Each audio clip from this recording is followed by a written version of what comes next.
paper. Question 3, topic interpretation of financial information. The information relates to Bright Sun Limited. The company sells high quality solar panels to businesses and homeowners to generate electricity. The financial year ends on 28-29 February each year. Now, what is required? Where comments or explanations are required, you must quote financial indicators and trends with figures. You must give a reason or an explanation on the relevant financial indicators. So the first one, it's markup percentage. Now, what is markup percentage? That is when we add, or the markup percentage is what we add to the cost price to get our selling price. So let's quickly look here. Take this away. Sorry. Okay, there's the markup percentage, the first row on the right hand side. It's gross profit divided by cost of sales multiplied by 100. So they add more profit on the cost of sales when they increase the markup percentage. If we look here in the information, the markup percentage increased from 40% to 60%. So in 2023, they added 40% profit to the cost price, and in 2024, they added 60% to the cost price. So now the question is, explain how the customers reacted to the change in the markup percentage and whether this benefited the company or not. So normally when customers react, there will be either more or less customers, more or less sales due to their reaction. So let's see what they say. Yes, there they say the number of customers, they decreased from 280 to 245. Okay? So that was one reaction, less customers. But although there's less customers, per customer the sales increased from 120,000 to 160,000. That is another change.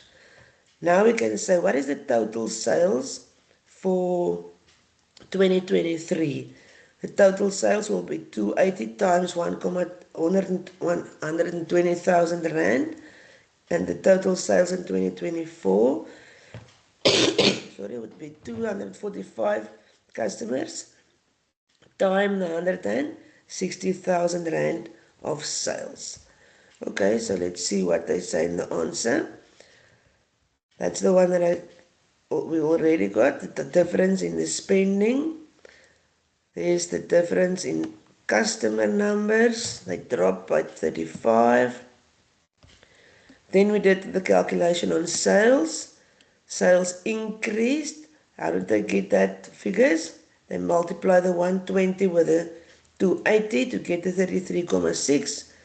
And they multiply the 160 with the 245 to get the 39.2. Customers still support the business, although the markup percentage increased. We see that in the increase in sales. Okay, then the next question.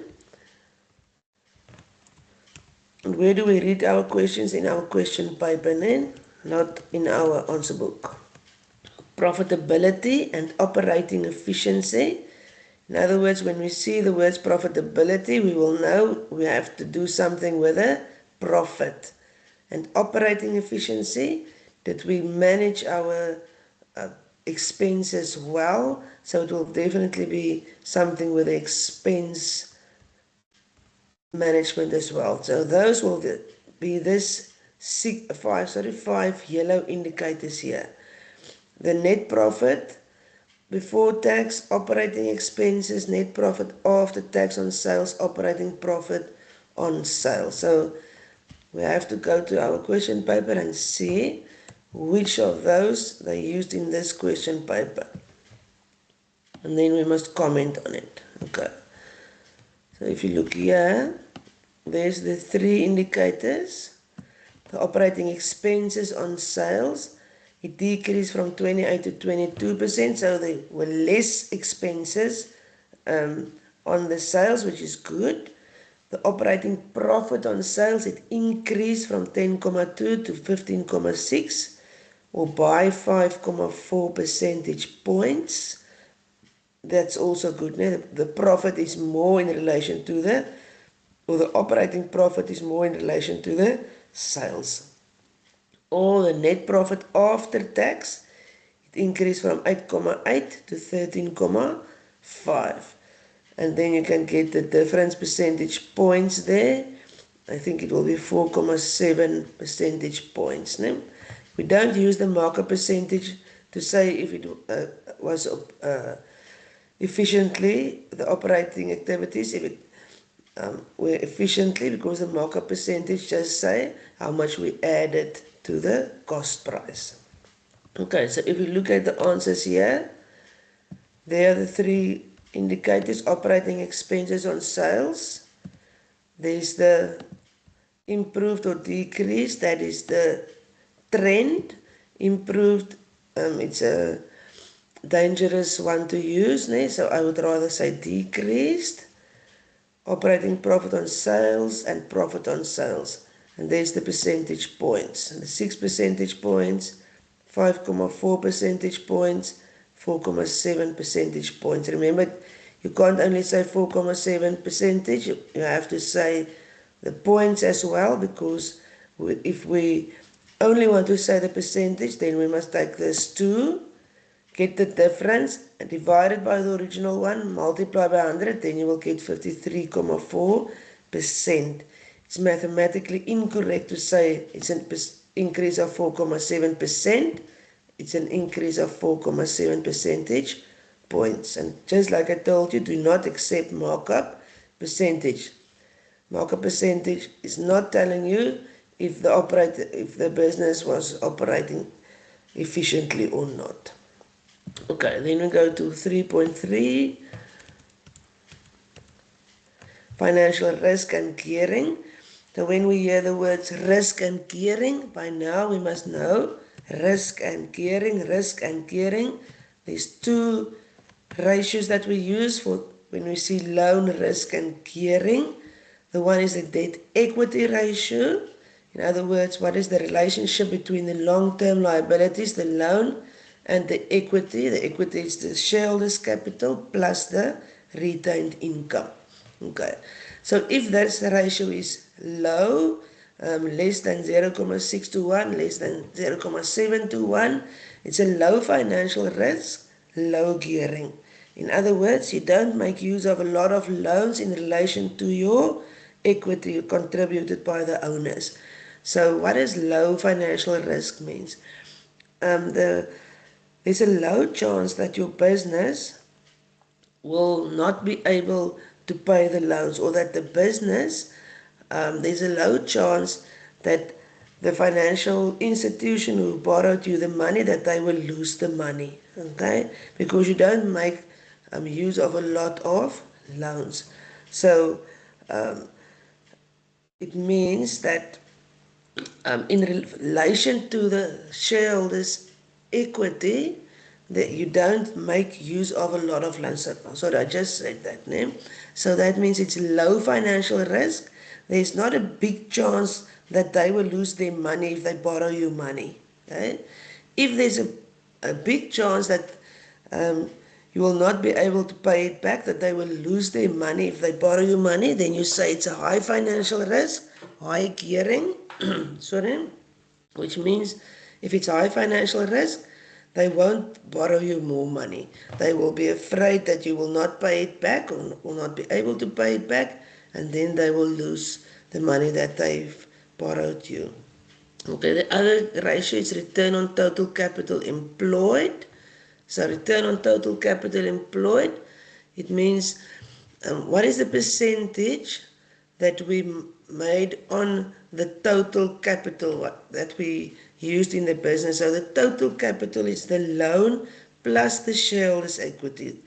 They use that to run the business, and then they compare that with the interest rate that you pay on the loan. So if you earn more, a higher percentage rate than you pay, then it's good for the business. So And then it's positive gearing. The business makes good use of the loan and the business is in a better position due to the loan. But if the return on total capital employed, the return is less than the interest rate, then it's negative gearing. If you take ROTCE minus interest rate and the answer is negative, then it's negative gearing. The business did not utilize the loan well. The business is not in a better position with the loan. So immediately when you see those words financial risk and gearing, you must know it got something to do with the debt equity and the return on total capital employed. One of the shareholders cannot understand why the debt equity ratio increased in 2024 despite the increase in the loan. Provide him with an explanation. So if you go here to the debt equity ratio, you would see there was not an increase, there was a decrease. So I think they sent an errata that told the learners that there was a mistake here. It's supposed to be a decrease from 0,3 to 0,2. So if there's a change in this ratio, either the loans changed or the equity changed. That's the only thing that can happen. The loans or the equity change. And how do business change the equity? By issuing more shares or by buying back shares. So in this case, the debt side, it decreased in relation to the equity. So they say it decreased despite the fact that the loan increased. Okay? So now it decreased from 0,3 to 0,2. But if you see from 0,3 to 0,3, you would think the loan decreased. But they said the loan increased. So the only other thing that could happen was that the equity also increased. And how do we increase the equity? By issuing more shares or increasing the share capital. Okay. Don't worry about mistakes on the, if you get a mistake, you won't find it very often, but you will not be disadvantaged. You will see they added this company increased the loan as well to the answer, so you will not be disadvantaged. But you have to answer. Okay, 3.3.2, Chief Financial Officer is of the opinion that the increase in loan was a good decision. Apart from the debt equity ratio, apart from, don't quote the debt equity ratio, if they say apart from it or despite this, don't quote that one. Provide 2 points to support his opinion, including one relevant financial indicator. And by now you should know, if we talk about financial risk, gearing, then the one financial indicator is the percentage return on total capital employed. Okay, so what will we see here? Percentage return on total capital employed, it increased from 11% to 19.7 by 8.7 percentage points.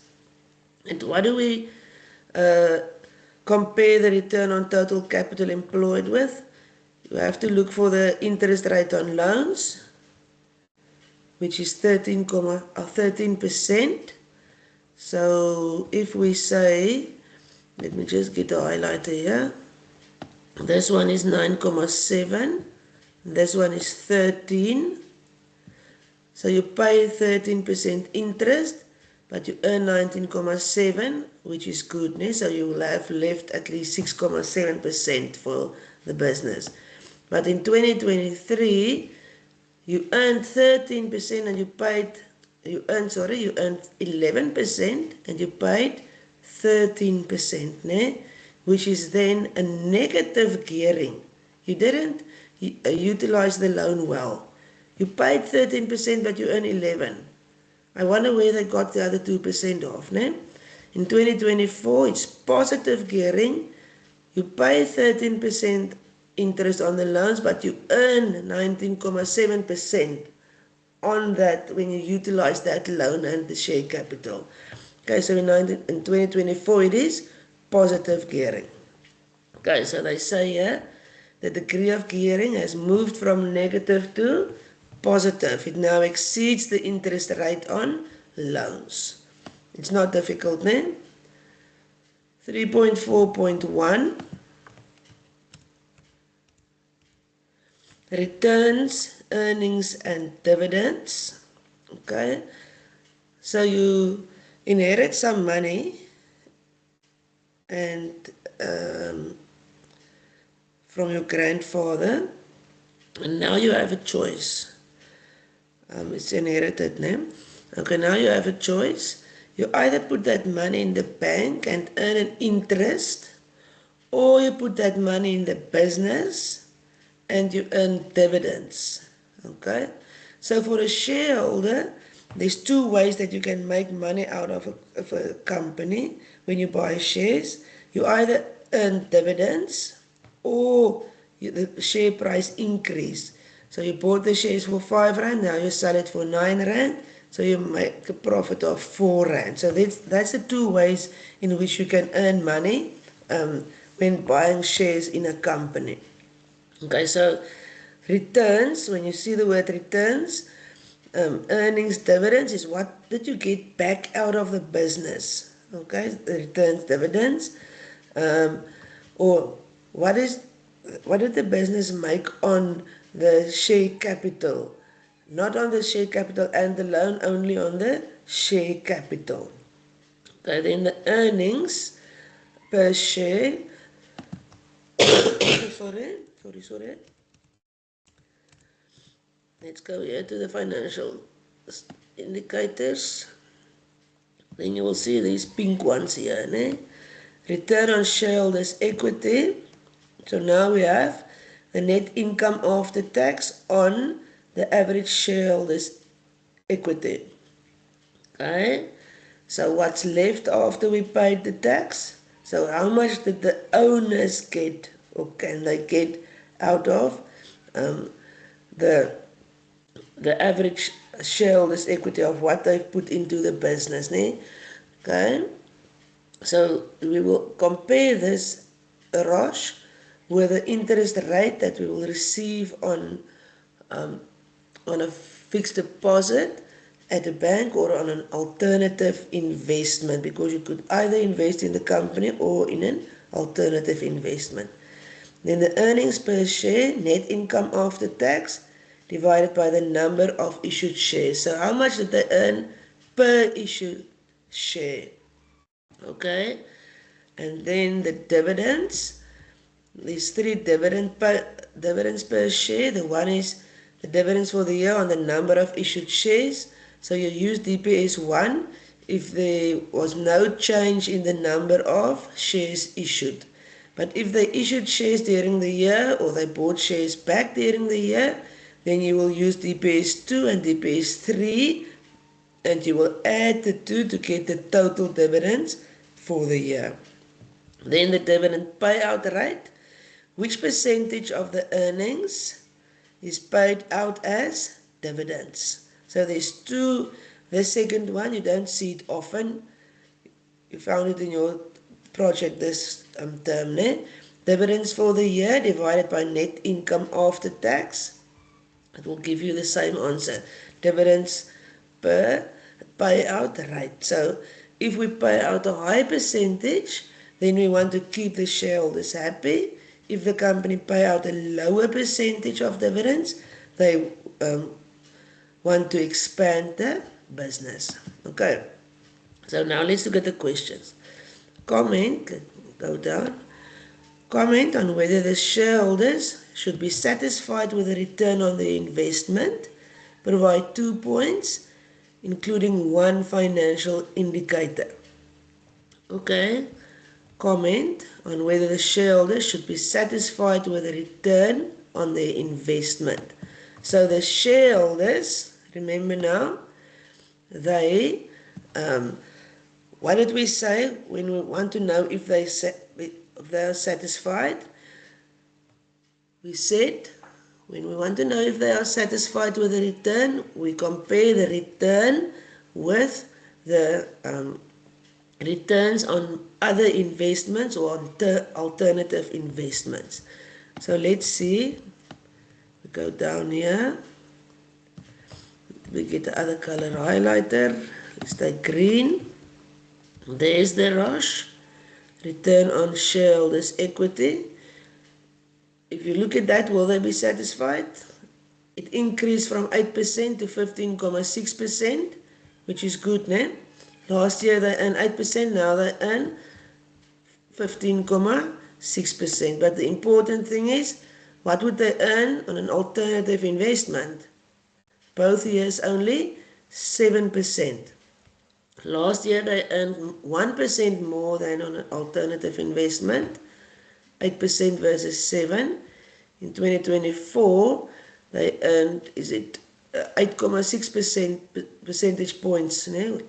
Listen to me, it's 1 percentage point and 8.6 percentage points more ROSH than interest rate on in alternative investments. So what did they say?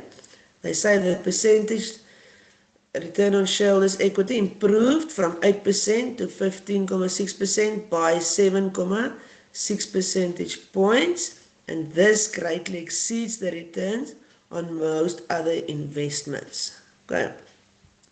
Then we go down.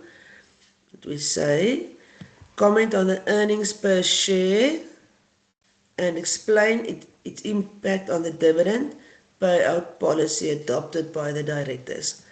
So if we go to our question, now we want to see the earnings per share. There's earnings per share.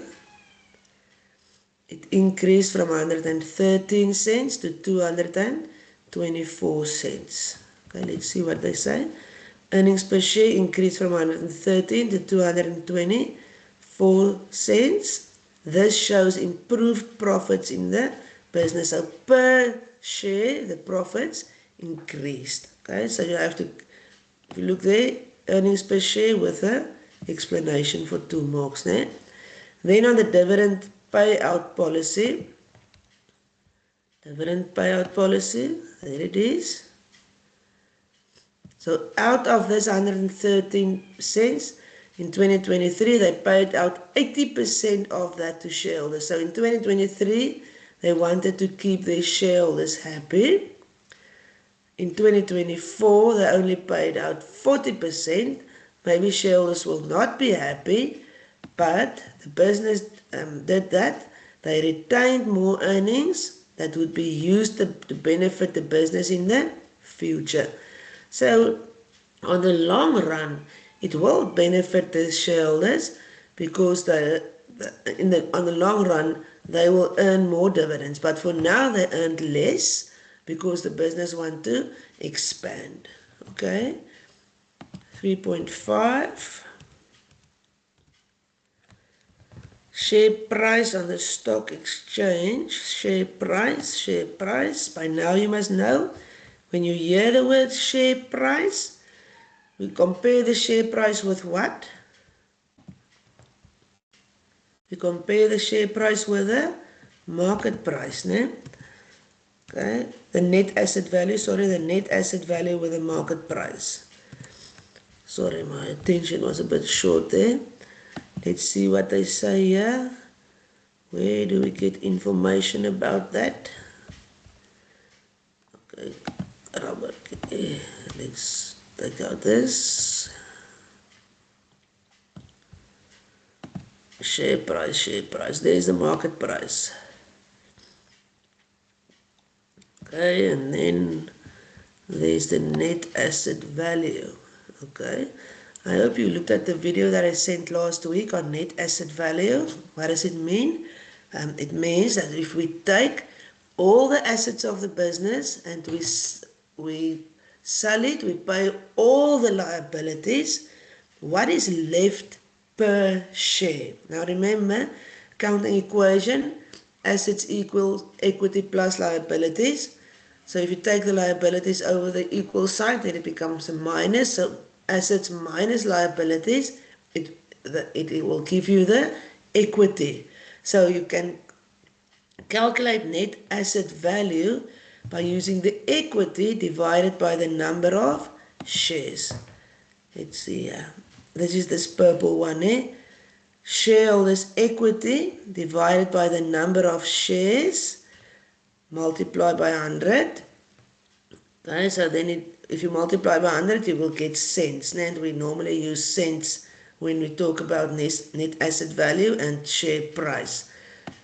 You will see they also quoted it in cents. So in 2023, when you take the total assets minus liability, which is your shareholders' equity, and divided it by the number of shares, they got 1413 cents. But on the JSE in the market, they were only willing to pay 1342 cents. So they want to pay less money for something that is worth more. So the demand for shares, it was low in 2023. People didn't want to buy that, to pay that high price, the value of the share. They want to pay a low price for something that's worth more. Okay? They want to pay for a Suzuki, they want to earn a Mercedes. So they are not willing to pay a high price for that shares that's valued higher than that they are willing. So there's no demand for the shares, or the demand was low. In 2024, it changed around.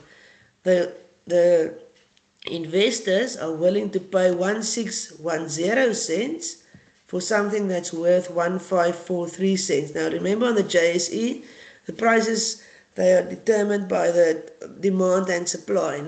So if the demand is high, then the price will increase. So most probably the demand for shares in 2024, it was higher because they are willing to pay a higher price for something that's worth less than they are willing to pay. Okay, so we are here now, 3.5.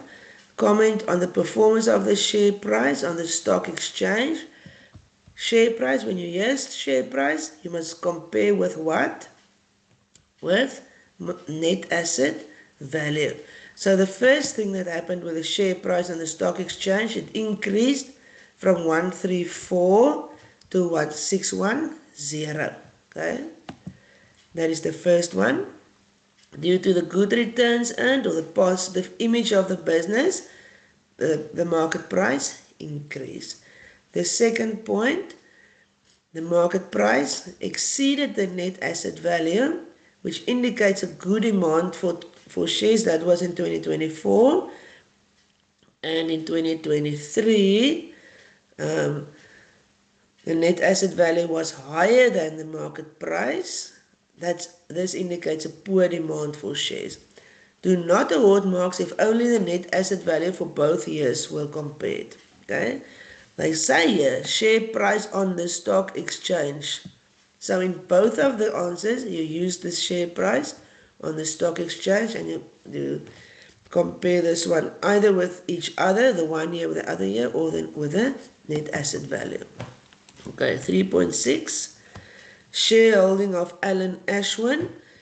Alan Ashwin owns shares in Brightsun Limited. He is pleased with his investment in the shares of this company. Provide 2 points with figures of calculations to support his opinion. Remember, Alan Ashwin, how can he make money out of the company? He either earned dividends or he sell his shares for a higher value. Okay, so his returns, his dividends, is 11.5% of the price he paid for the shares. So he wants to see if he buys something, how much did he make out of that shares. So he bought the shares for 780 cents, and now we earn a dividend of 90% on that 780 cents. So his earnings for the year, 11.5% of what he paid originally for the shares. Okay, that's one point that you can quote. The other one, he paid 780 cents for shares. That is now worth 1610 cents. Now, Where did they get this from? Let's see. They say here, rubber key. Okay. They say here, Alan bought his shares for 780 cents. At this moment, the market price of the shares is 1610. So when he sells his shares, he will make more than double. Ne? It's 1610 minus 718. So they say here he paid 780 cents. It's now worth 1610. This is 830 cents more than he paid for the shares. And then we also said his return increased from 8% to 15.6%. Remember what I said about investments there? So let's see where I got this from.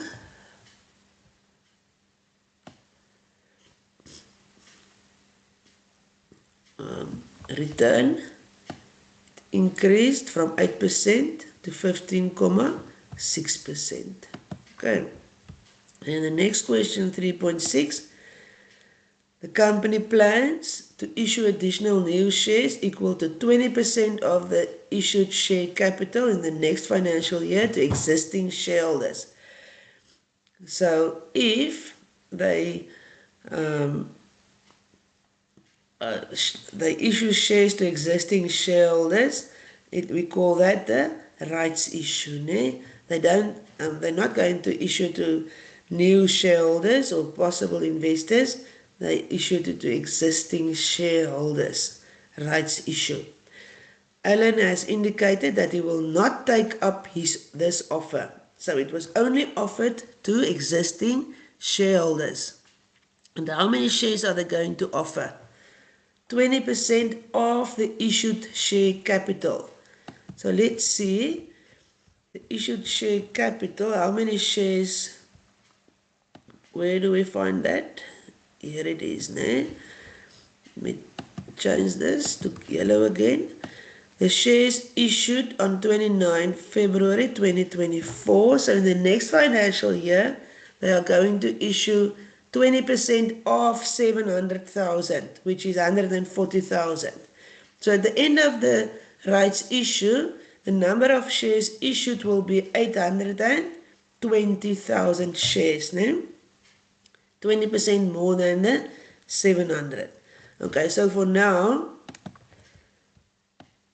Ashwin owns 360,000 shares out of the 700,000. You can work out the percentage. It will be more than 50%. Let's see. He is currently a majority shareholder. When are you a majority shareholder? When you owe more than 50%, 51% or 50% plus 1. So how do we calculate that? It is this 360,000 out of the 700,000. Okay. His percentage, what will happen if he's not taking up the rights issue? So next year, this will change to 820, ne? Yes, 840, I think, yeah, 40. Because 20% of 700,000 is 140. Ne? This will change to 840,000. He's not taking up his rights issue or this offer. So he will own 360,000 out of the 840,000. Then he will only owe 42.9%. So will he still be the majority shareholder? No, he won't. Ne? So they say, explain this decision, how this decision will affect his percentage shareholding. We already explained that, ne? And provide a calculation. No, we didn't explain, we only provide a calculation. Now the explanation. He will no longer be the majority shareholder in the company. He cannot fully influence decision making in the company. And he cannot make a difference in the company anymore. He doesn't have the most say in the company anymore. 3.7, apart from the points provided above, state two different factors that will influence shareholders to vote in favor of approving such bonuses. So now we only read in the answer book, we're not sure what's going on, so we have to read the question paper. Bonuses for directors and other employees are included in the company's budget. Shareholders will be required to vote at the AGM on whether these bonuses should be paid or not. So they want bonuses. So now you as a shareholder, we are supposed to vote if we are satisfied with that or not, apart from the points provided above. So you cannot quote whatever you quoted in 3.1 to 3.6, you cannot quote that again. State two different factors that will influence shareholders to vote in favor of. So you must quote something that's positive. Okay. So now what you do, because you can't leave this open. You take your pen, you say, I already quote debt equity, I quote earnings per share, I use dividends, I use payout rate, we quote these two, we quoted these four, okay. We quoted these three, we quoted number of shares, we quoted average shares, we didn't quote anything here, we quote, did we quote dividends earned per share? I think so. Did we quote that? Yes, we quote dividends earned per share. So now you say what's left? Can't quote this. What's left? You can start there at the top.